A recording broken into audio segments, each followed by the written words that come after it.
Welcome back, everyone. It's just another day in the life as a military wife, and this week's topic is going to be pulled from things that have been in the news recently, partly school safety, but then also with Memorial Day.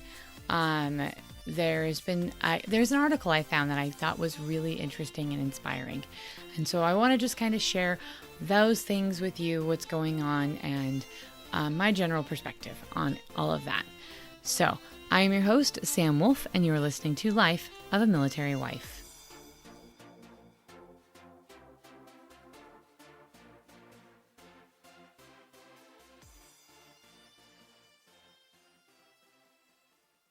Okay, due to everything that's in the news, and I probably don't have to expound upon that, this is kind of a sensitive, but I think an important topic to discuss.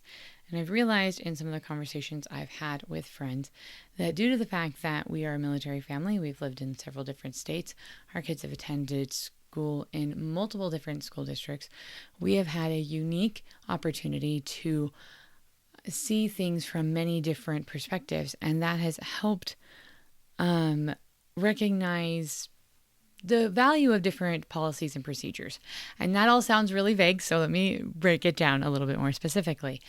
So in regards to school security, there's been a lot of different approaches that I have seen. And there have been some that are effective and less effective. And I've worked in an elementary school as well. So I've got a perspective from both sides on this. And in regards to that, I have seen that, for example, there are some schools with little to no security. We have been involved with ones where it's just a typical school. There's really not. It almost reminds me of schools back when I was a little kid. There is one entry point, but the thing is, there's just not a lot of the redundancies that have been talked about, and so I kind of want to explain. So we kind of had a gradual progression in school security. The more we went different places, the more security we saw until I think the best school security we've seen is in Colorado. And I want to break down why. So a lot of problems that schools have is you need one entry point. During COVID, people wanted to spread things out, so the one entry point thing became less vogue, and one entry point is still the best. The key is that all external doors need to auto lock except for one, and that is the secure entry. And the problem is if all of those doors auto lock and someone props one open, you no longer have a secure perimeter.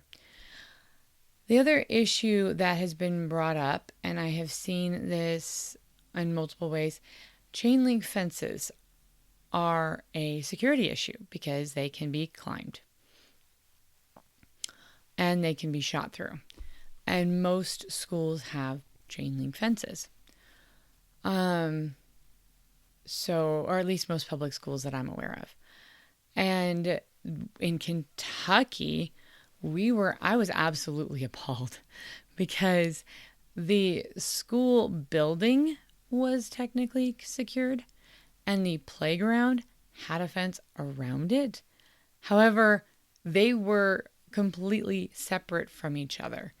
And so if there was an incident in the school and there were kids out on the playground, the kids on the playground would be totally exposed with no way to get into the school quickly and safely because they would have to leave the chain link area and go into a completely unprotected school property at large. And I was shocked when I saw that. I was not used to that being a thing. And so when we got to Colorado, my husband just kind of got used to the security level we had there. During our time in Colorado, our first time going to a public school, he was just like, oh my gosh, it feels like a prison. Happiest president I've ever seen. Yes. So Colorado was one of the several states that we've lived in that has taken school security, I think, the most seriously, at least public schools. Then there's the issue with charter schools needing this sort of stuff. Most private schools have better security. It seems to go in what I've seen. Private schools seem to have the best security, then public schools, and then charter schools seem to have the worst because they've got the least amount of funding. Um, anyway, and this we've got a family in the educational field. Like, this isn't just me spitballing.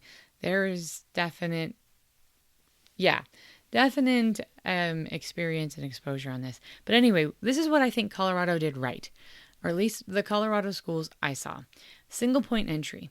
When you walk in, it is a enclosed room that has got like metal paneling on the wall, bulletproof glass between you and the secretary. The secretary has to buzz you in. That you have to check your ID, do like a little background check thing.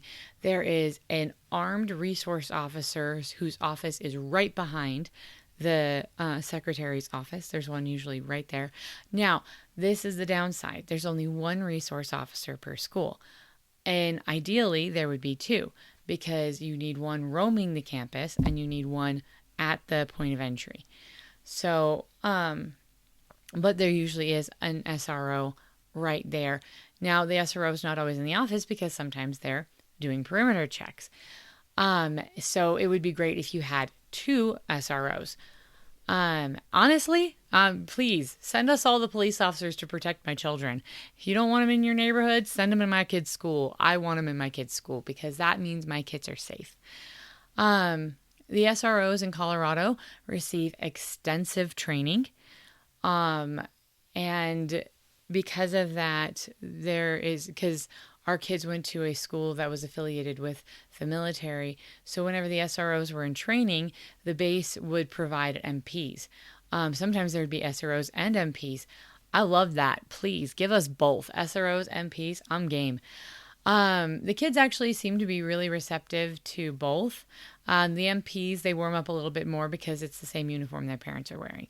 So, but honestly, the more SROs we can have, the better. Please give me security resource officers. Now, whether they're private security resource officers who are former military or former police, as long as they're well trained, and that is really the other thing. Training is everything. There is a issue with all levels of training. You need to make sure that principals get the same amount of training as your lunch monitors and your classroom assistants. That because you never know when a situation like this is going to happen.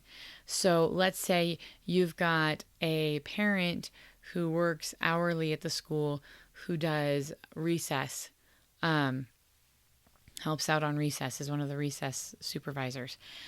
There may or may not be trained full-time staff out there. And when a situation occurs, you need those individuals to know exactly how to handle the situation and as quickly as possible. And that level of training for hourly personnel, hourly staff does not always happen on the same level as it does for full-time teachers and things like that. And we need to make sure that there's a consistency across the training. The other thing is, I've had the chance to work in older schools, and newer schools. Newer schools have these amazing, like almost panic doors. They are auto-closing, locking doors that only certain staff with pass cards can get through in the case of emergency. So that breaks the building into these secure, like quadrants, these secure little pods. And I think that is incredible. That's a wonderful feature because these are like massive doors. There's no getting through these with a gun or with anything. Then the other thing that they've talked about, now this I don't know if I've seen, is basically panic button for the teacher to be able to, at their desk or somewhere away from the door, press the button and the door closes and locks. I have not yet seen that in schools. That doesn't mean it's not there. I'm just not in I'm not a teacher, so I'm not aware if that's there or not. But the thing is, I've seen schools that are built like this, and I've heard people be like, oh, well, then the kids will feel scared and intimidated. No, they won't. Oh my gosh, the kids in these schools, they feel safe. They feel safe, and they don't think anything of it because it's just security procedures. A lot of these security procedures the adults are completely aware of, but the kids don't really think about all the implications. Kids are kids, and some kids are going to stress about stuff because that's their temperament, but most kids are just going to be like, whatevs, I'm going to go play. And they're not going to really think about it unless there is an actual situation. And the other thing is just making sure the kids know you don't prop open doors. You don't, there is security protocols for a reason. This is all to keep you safe. And so anyway, I really do, again, having worked in education, having family who've worked in education, having lived in lots of different states, these security procedures are not unusual. They're not uncommon. They do exist in public schools. The problem is they are not standard. And the level of training and awareness and vigilance is not standard. People do get lax. People do get comfortable. And that is something that has to be kept in check. So, anyway, that's my more than 2 cents on school security. I personally feel like we need more resource officers in schools. I know when I was in school, the school I attended, my elementary school, we had a resource officer that came once a week. And looking back, that was kind of ridiculous, especially considering where we lived in a metropolitan area. That was just kind of ludicrous. We really should have had a resource officer there more regularly. However, considering the era in which I lived, this sort of issue was only becoming forefront in people's minds. Again, Colorado may not be the only place where public schools have this level of security. It's just the one we're most familiar with. In Utah, we were less familiar with schools because our kids were not school age at the time. But I do know that Utah had some level of the school security. The issue is I don't think all of them had the level of retrofitting and the level of bulletproof glass, that sort of thing that Colorado has done. A lot of people have added the exterior doors, that auto lock and all those things. But the amount of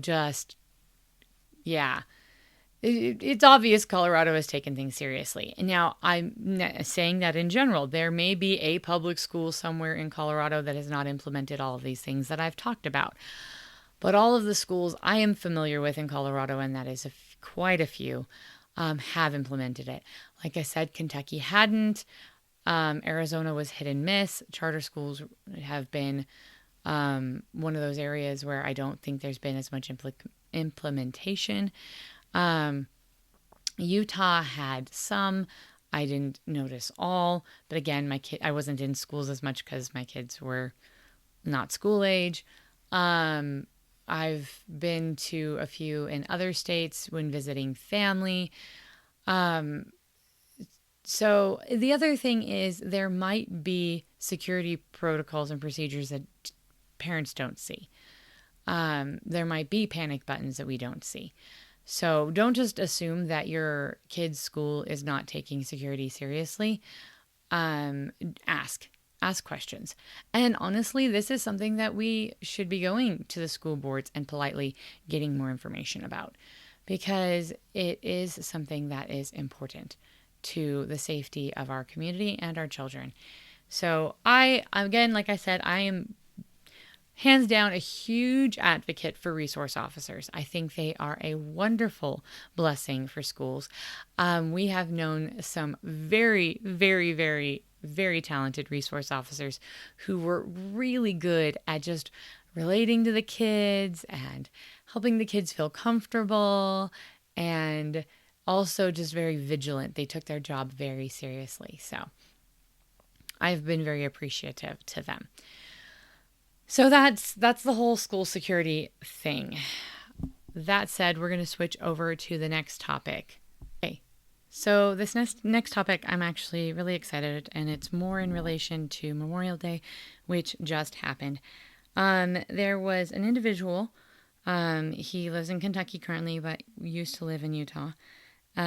He, back in 2016, was watching something. By the way, I should give you his name. Yeah, because that would only make sense. His name is Don Millen. Don Millen. So he used to work for Zions Bank as a financial literacy, for community outreach, financial literacy. Anyway, yeah, he did that. But on his lunch break, he was thinking about Pearl Harbor. He'd always loved history. His granddad had got him into it. And he was thinking about all the people being interviewed about Pearl Harbor and all the ones who couldn't be interviewed, all the ones who that was their last day. And so he decided to start working on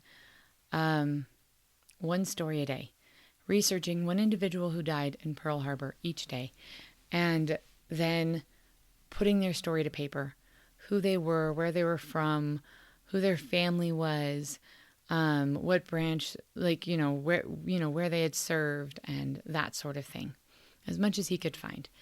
And he did one a day until he had them all done. And he posted it online. And then he decided, you know what, I want to keep going, and turn this into a rather large project. And it's called Stories Behind the Stars. And what they have done, and they've just finished, is they have found out information. They have information on every single individual from the United States who died in World War II. And they have chronicled or given as much information as they can about their lives. And that is 421,000 individuals. They, with help from other individuals, they have recorded where they were from, who their family was, what units they were in, where they died, everything they've got. Of course, some individuals they will have more information on, others they will not. But I think this is amazing because so many times we look at these monuments and we just see a whole lot of names and we kind of wonder, who were they? What were they all about? And now there is a compiled record of all of their names, but not just their names, their stories, who they were. So they're not just a name in history anymore, because they sacrificed so much for us. And I thought this was a really cool thing. I read the article on Memorial Day, and I was just like, I wish I'd known about this before Memorial Day. I would have added that to my other episode. But anyway, the person that was interviewed in the article that I read was Kobe Crump, and they are the volunteer in Utah who was working on the Utah names for this project. And they said that it really wasn't as difficult nowadays as it would have been in previous generations, because we have wonderful online resources. I'm not sure how many of you know about Threefold. Threefold is a break-off of Ancestry.com. My only quibble with Threefold is that if you have an Ancestry account, you're going to have to pay for a Threefold account also, which, yeah, why make me pay twice? Come on, people. Anyway, that's my little gripe. Soundbite over. Moving on. Threefold is one of the largest depositories of military records that is searchable that I've found. And you can find tons of resources on these people. And that's what you said. Honestly, with this day and age, with Threefold and other websites like that, all you have to do is type in a name and voila, you've got a lot of that information right there. And so it actually made the project a lot easier to complete now, in opposed to how hard it would have been to complete maybe 50 years ago. So that just got me thinking, there's just so many of these wonderful, amazing stories. And I know I've talked about ancestry and family history and military family history before, but these stories really are powerful. My husband, 3 of his 4 grandparents served in World War II. They all survived. We are so grateful for that. Mostly because I'm grateful because it means he's here. But I am just really grateful for that. And I really love sharing their stories because we are a military family, sharing their stories with my kids. We asked our kids this last Memorial Day, well, what is Memorial Day all about? And my 2 youngest are like, I don't know, which they're young, so that's fine. The oldest was like, oh, it's remembering the people who died fighting for our country to keep us free. I'm like, yay, at least somebody's got this. And then the next question out of his mouth was, who in our family did that, Mommy? And I'm like, whew, I have an answer, because I love family history. I think that family history really helps people feel grounded and rooted, and understand where they fit in this world, where they came from. And so it's been wonderful sharing those stories with our kids and knowing them, because half the time when I want to share them, they're not interested. They want to go run and play. When they want to hear the stories is usually not when I'm all ready. So knowing them already ahead of time is so helpful when those teaching moments come. So I was excited about that. I suggest you look into it. I will include the link to the article that I found in the Deseret News in the description for y'all to read. But yeah, I think that's a pretty awesome project. Yeah. So yeah, it's called Stories Behind the Stars, and I'm just really glad they finished it. And I am interested to see if I have any family members in that. I know there is one individual who would be in that project. It was my great-grandfather's best friend. And I'm excited to go and see what they have on him. I know that he died just after the Bataan Death March in a prison camp. But that's all I know about him. So anyway, yeah, that is what I've got for this week. We are just going to keep rolling with all these there's a lot going on in the world, and it's hard to balance current events with information. So I'm going to just try to keep balancing the subjects. But if there is anything in particular you'd like me to cover with interpersonal relationships, current events, or how to survive military life, please let me know. I'm more than willing to assist with those topics. Have a wonderful week, and I hope you had a good Memorial weekend and an opportunity to stop and think about all those who served our country and gave the ultimate sacrifice. I am your host, Sam Wolf, and you've been listening to Life of a Military Wife.